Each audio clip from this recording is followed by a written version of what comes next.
Hi there, I'm Denise Richardson for Howdini.com. Sooner or later, virtually every woman gets some kind of vaginitis, whether it's a yeast infection or one of the several other conditions. Each form has its own set of facts to know, and here to help us sort them out is gynecologist Dr. Jennifer Wu.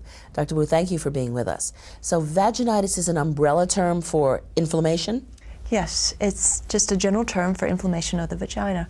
It's often secondary to infection, though, and the most common infections are infections with yeast, with an overgrowth of Gardnerella, or with trichomonas.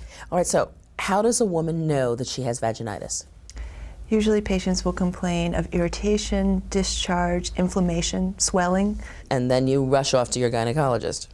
They usually do come see me, yes. And when they come to see you, what do you say how they should be treated? We'll often do an exam and do some swabs or cultures. Sometimes it's very obvious that it is yeast or something else. And we'll often then go into the causes of how this patient got this vaginitis. What about contagion? Is it contagious? The contagious vaginitis would involve trichomonas, which is a sexually transmitted disease that can be passed between a patient and her partner. And the various treatments that you would have? If a patient has a yeast infection, she'll often be treated with an antifungal medication. This can be a pill or it can be a cream that's applied in the vagina. If it's an overgrowth of bacteria called Bacterial Vaginosis, she can be treated with oral antibiotics or with, again, an antibiotic gel that's applied in the vagina. If it's trichomonas, it can be treated with oral antibiotics also. And how long does it take for treatment to work? Patients will usually start feeling better within 24 to 36 hours. I usually recommend they don't have sex during that time because they're very uncomfortable, and I think that sexual intercourse may increase the inflammation and the irritation. Talk about the level of discomfort there. Well, it really is a range. Some patients are mildly uncomfortable, a little bit of discharge, and that's their vaginitis. Other patients come to you and they are so uncomfortable they're having trouble sitting down.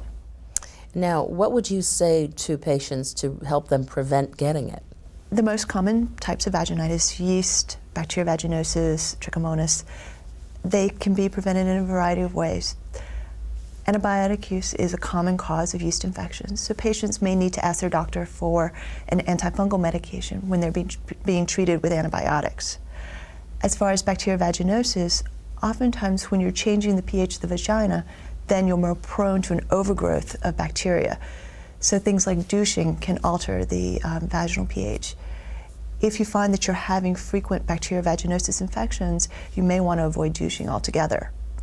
Trichomonas is sexually transmitted, so good condom use can help prevent that. Let's talk for a second about douching. Do women have to douche? Women do not have to douche. Some women feel more comfortable douching after their menses, but there really is no medical reason that you have to douche. If you think you have vaginitis, if you think you're having what symptoms, should you come to the doctor? Usually patients who are having discharge, irritation, inflammation, they should go see their doctor to get a diagnosis and make sure it's not a more serious infection. Dr. Wu, thank you so much for sharing such valuable information. I'm Denise Richardson for Howdini.com.